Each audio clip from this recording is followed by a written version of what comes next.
परिचय। मम्मी, आप क्या कर रहे हो? रंजना, मैं शनिवार को तुम्हारी जन्मदिन की पार्टी के लिए नाश्ते की योजना बना रही हूँ। क्या तुम इस विशेष दिन के लिए मेन्यू तैयार करने में मेरी सहायता कर सकती हो? निश्चित रूप से मम्मी।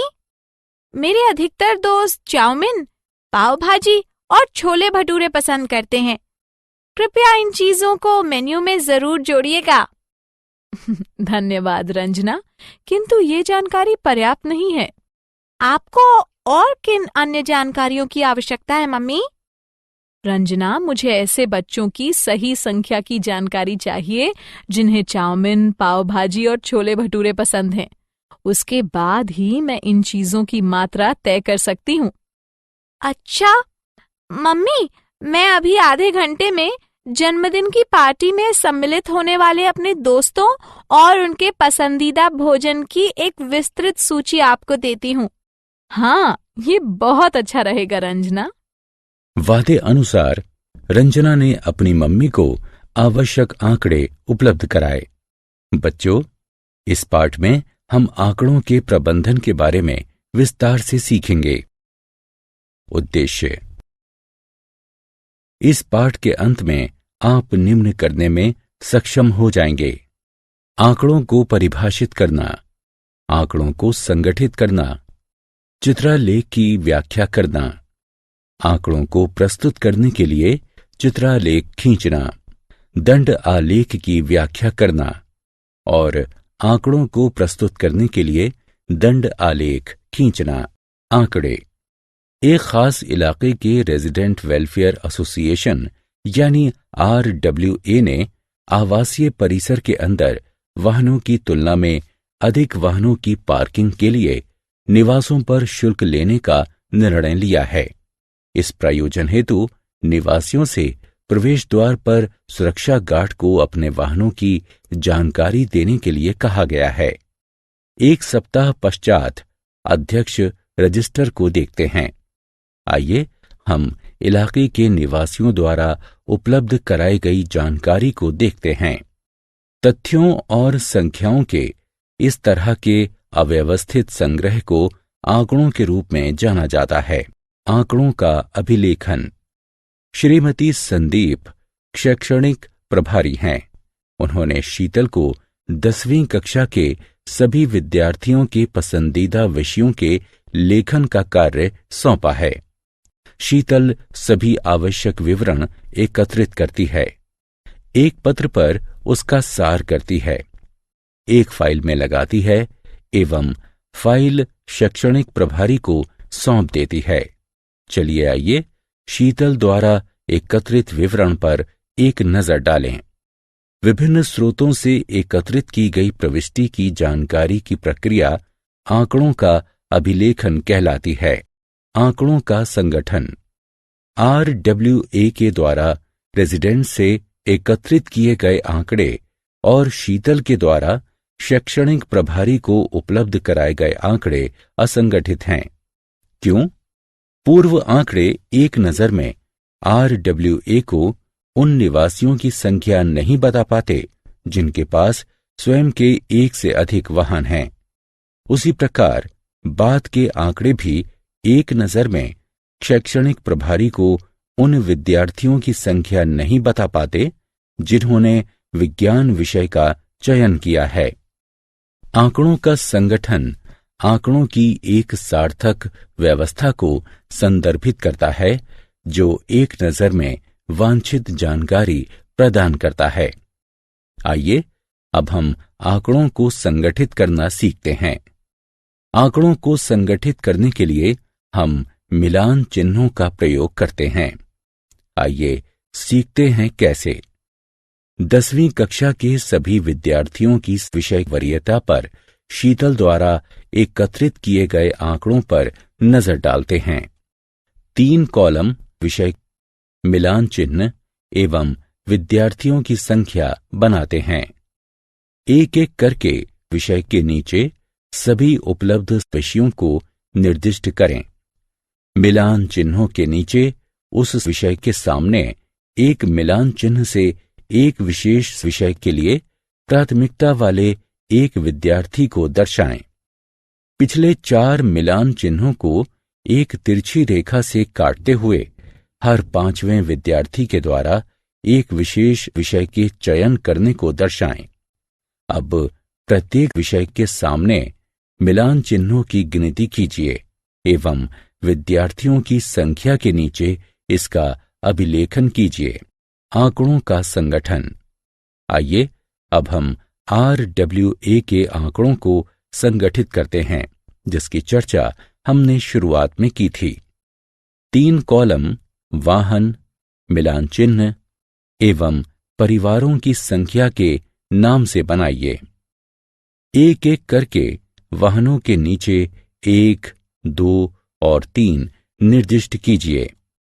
मिलान चिन्ह के नीचे वाहनों के उपयुक्त विकल्पों के सामने मिलान चिन्हों से वाहनों की विशिष्ट संख्या वाले परिवार को निरूपित कीजिए।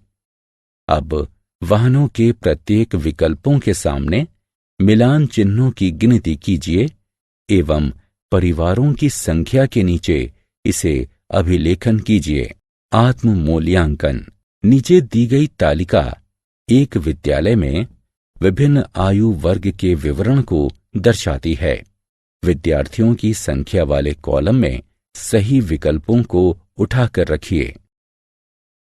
आंकड़ों का चित्रीय निरूपण। एक तस्वीर 1000 शब्दों के बराबर होती है। तस्वीर के रूप में व्यक्त आंकड़े जल्दी समझ में आ जाते हैं और लंबे समय तक स्मृति में रहते हैं। आइए अब हम आंकड़ों के 2 सरल चित्रीय निरूपणों को देखते हैं। चित्रालेख एवं दंडालेख। चित्रालेख की व्याख्या। एक चित्रालेख सुचित्रित रूप से चित्रों की सहायता से आंकड़ों का प्रस्तुतिकरण है। ये तस्वीरें फलों और सब्जियों से लेकर वाहनों और फर्नीचरों तक, यहां तक कि कभी-कभी मनुष्यों की भी हो सकती हैं। आइए हम चित्रालेख को उनके द्वारा प्रस्तुत आंकड़ों की व्याख्या से समझते हैं। इस चित्रालेख को देखो। ये एक गांव में 5 विभिन्न अस्तबलों में घोड़ों के विवरण को दर्शाता है। घोड़ों की प्रत्येक तस्वीर एक घोड़े को दिखलाती है। चित्रालेख से ये स्पष्ट है कि अस्तबल 1 और अस्तबल 3 में 4-4 घोड़े हैं। अस्तबल 4 में घोड़ों की संख्या सर्वाधिक है। अस्तबल 2 में घोड़ों की संख्या न्यूनतम है। आइए हम एक और चित्रालेख की व्याख्या करते हैं। ये चित्रालेख विश्व की 5 क्रिकेट टीमों में हरफनमौला खिलाड़ियों का विवरण प्रस्तुत करता है। प्रत्येक तस्वीर एक हरफनमौला को दिखलाती है। चित्रालेख से ये स्पष्ट है कि ऑस्ट्रेलिया में हरफनमौला खिलाड़ियों की संख्या सर्वाधिक है। वेस्टइंडीज में पाकिस्तान से अधिक हरफनमौला हैं। पाकिस्तान में हरफनमौला खिलाड़ियों की संख्या न्यूनतम है। भारत में हरफनमौला खिलाड़ियों की दूसरी सबसे बड़ी संख्या है। चित्रालेख खींचना। आइए अब हम दिए हुए आंकड़ों की सहायता से एक चित्रालेख खींचते हैं। आइए हम बस यात्रियों को दर्शाने के लिए यात्रा करते एक आदमी की तस्वीर का प्रयोग करते हैं। चूंकि संख्या अधिक है, इसलिए हम 20 यात्रियों को दर्शाने के लिए एक तस्वीर का प्रयोग करते हैं। लाल बस 100 यात्रियों को ले जाती है। यदि एक तस्वीर 20 यात्रियों को दर्शाती है, तब 5 तस्वीरें 100 यात्रियों को दर्शाएंगी। हरी बस में 50 यात्री सवार हैं। 2 तस्वीरों के साथ 40 यात्रियों को दर्शाते हैं। शेष 10 यात्रियों को एक आधी तस्वीर से दर्शाते हैं। नारंगी बस 70 यात्रियों को ले जाती है। 3 तस्वीरों के साथ 60 यात्रियों को दर्शाते हैं। शेष 10 यात्रियों को एक आधी तस्वीर से दर्शाते हैं। दंड आलेख की व्याख्या। एक दंड आलेख सुचित्रित रूप से क्षैतिज अथवा ऊर्ध्वाधर दंडों वाला आंकड़ों का एक प्रस्तुतिकरण है। चित्रालेख की तुलना में दंड आलेख खींचना सरल है। आइए पहले हम दंड आलेखों की व्याख्या करके उन्हें समझते हैं। आइए इस दंड आलेख को देखते हैं। ये एक क्षैतिज दंड आलेख है। दंडों की मोटाई तथा उनके मध्य अंतराल समान है। ये एक वर्ष के दौरान खन्ना परिवार के सदस्यों के द्वारा खरीदे गए कपड़ों के विवरण को दर्शाता है। एक इकाई लंबाई खरीदे गए 10 कपड़ों को दर्शाती है। दंड आलेख से ये स्पष्ट है कि कुमारी खन्ना ने वर्ष के दौरान अधिकतम संख्या में कपड़ों को खरीदा है। वर्ष के दौरान मास्टर खन्ना की कपड़े की खरीदारी सबसे कम है।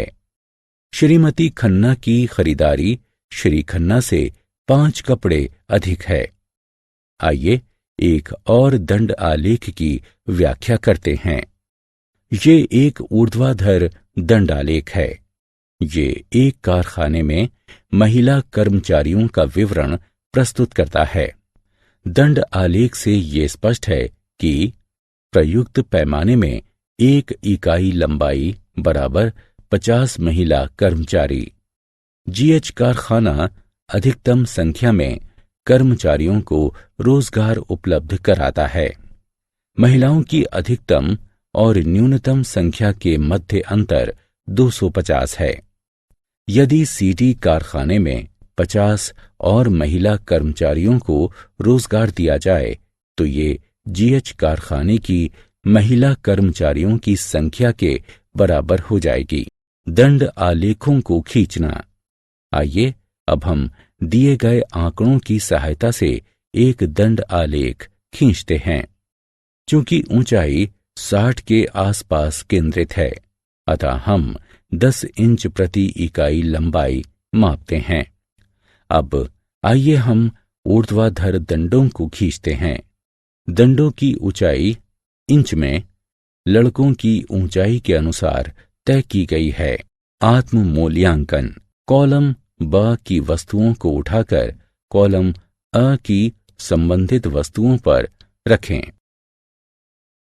सारांश। आइए हमने जो कुछ सीखा है उसे संक्षेप में दोहराएं। तथ्यों और संख्याओं के इस तरह के अव्यवस्थित संग्रह को आंकड़ों के रूप में जाना जाता है।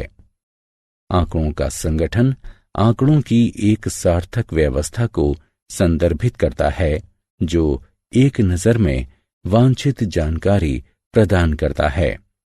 एक चित्र आलेख चित्रों की सहायता से सुचित्रित रूप से आंकड़ों का प्रस्तुतिकरण है। एक